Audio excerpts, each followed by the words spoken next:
আসসালামু আলাইকুম viewers, easy learning computer চ্যানেলে আপনাকে স্বাগতম। ভিউয়ার্স, প্রতিবারে নাই, আজকে নতুন আরেকটি বিষয় নিয়ে আপনার সাথে আছি।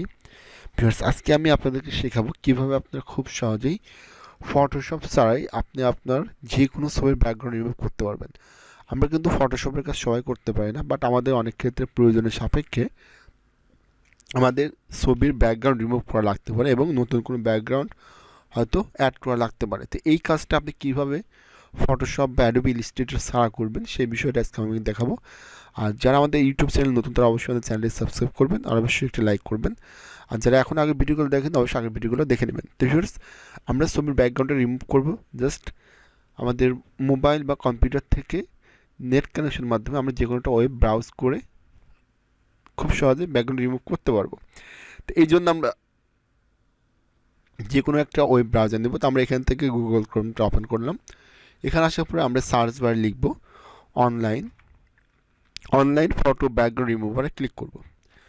ব্যাকগ্রাউন্ড ক্লিক করার পরে দেখবেন যে আপনার সামনে ঠিক এরকম একটা অপশন আসবে। তার একদম উপরে যেটা আছে প্রথমটা, দেখেন এখানে বেশ কয়েকটা অপশন আছে, বাট এগুলো কিন্তু আপনার নেবেন না, আপনার একেবারে প্রথমটা নেবেন, www.remove.bg এই অপশনটা এটা ক্লিক করে দেবেন। আচ্ছা, এখানে ক্লিক করার পরে একটু সময় অপেক্ষা করবেন, দেখবেন আপনার সামনে এরকম ইন্টারফেস চলে আসছে। তো আমরা এখান থেকে জাস্ট রিমুভ, ভিউয়ার্স আমাদের সামনে ঠিক এরকম একটা ইন্টারফেস চলে আসবে। তো আমরা এখান থেকে জাস্ট আপলোড ফটোতে ক্লিক করব। আচ্ছা, আপলোড ফটোতে ক্লিক করলে পরে আমাদের সামনে এরকম একটা সরাসরি কম্পিউটারের মধ্যে চলে আসবে বা মোবাইলে গ্যালারিতে আপনি আসতে পারেন।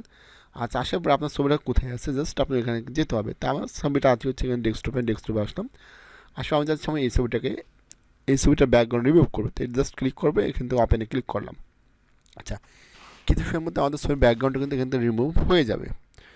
একটু ওয়েট করবেন, আপনার মোবাইলে নেট স্পিডের উপর ডিপেন্ড করবে, কম্পিউটার নেট স্পিডে ডিপেন্ড করে কত সময় লাগবে।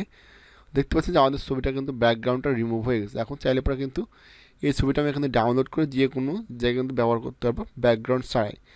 আর যদি আপনি এখান থেকে কোনো একটা ব্যাকগ্রাউন্ড এই ছবির পিছনে অ্যাড করতেন, তাহলে এটা আপনি কীভাবে করবেন? এই জন্য এখান থেকে দেখেন লেখা আছে অ্যাড ব্যাকগ্রাউন্ড। আমরা এখান থেকে অ্যাড ব্যাকগ্রাউন্ডে ক্লিক করবো। আচ্ছা, অ্যাড ব্যাকগ্রাউন্ড ক্লিক করার পরে দেখতে পাচ্ছেন যে এখানে কিন্তু আমাদের ফটো কালার দিয়ে আছে, আপনি কোন টাইপের ব্যাকগ্রাউন্ড নেবেন। যদি আমি এখানে ক্লিক করি, তাহলে দেখতে পাচ্ছি আমার কিন্তু এখানে এই ব্যাকগ্রাউন্ডে চলে আসছে। আমি যদি এখান থেকে এইটা নিই, তাহলে মনে হচ্ছে আমি রোডের উপর দাঁড়িয়ে আছি। দেখতে পাচ্ছেন বেশ কিছু ব্যাকগ্রাউন্ড কিন্তু আপনার অটোমেটিকলি কিন্তু চলে আসবে। অর্থাৎ ফটোশপ ছাড়া কিন্তু আপনি ছবিটাকে এডিট করতে পারেন সুন্দর করে। ছবি ব্যাকগ্রাউন্ড রিমুভ করে অন্য কোনো ব্যাকগ্রাউন্ডে কিন্তু সংযুক্ত করতে পারতেছেন।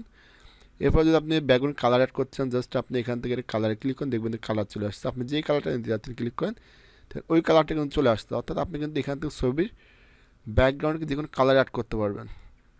ওকে, এরপর এখানে ব্লার আছে, আপনি এখান থেকে ব্লার দিতে পারবেন, ছবিটাকে কতটুকু ব্লার দিতে যাচ্ছেন এখান থেকে করতে পারবেন, রিসেট দিতে পারবেন। আচ্ছা, এরপর আমরা এখানে কালার আসলাম, আমরা ফটোতে আসলাম।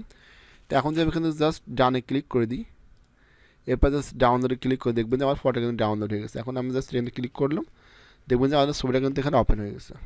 ওকে, তো ভিউয়ার্স এরকমভাবে খুব সহজে কিন্তু আপনি আপনার যে কোনো ছবির ব্যাকগ্রাউন্ডটা কিন্তু খুব সহজে রিমুভ করতে পারবেন এবং যে কোনো ব্যাকগ্রাউন্ড অ্যাড করতে পারবেন। তো ভিউয়ার্স, আজকে ভিডিওটি কেমন হয়েছে অবশ্যই আমাকে কমেন্টে জানাবেন।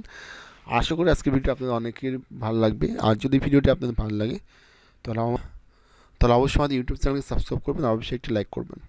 আর যদি কোনো বিষয়ে জানা আগ্রহ থাকেন অবশ্যই কমেন্টে জানার চেষ্টা করবেন। সে ভালো থাকবেন, সুস্থ থাকবেন। পরবর্তীতে দেখা হচ্ছে নতুন কোনো বিষয় নিয়ে।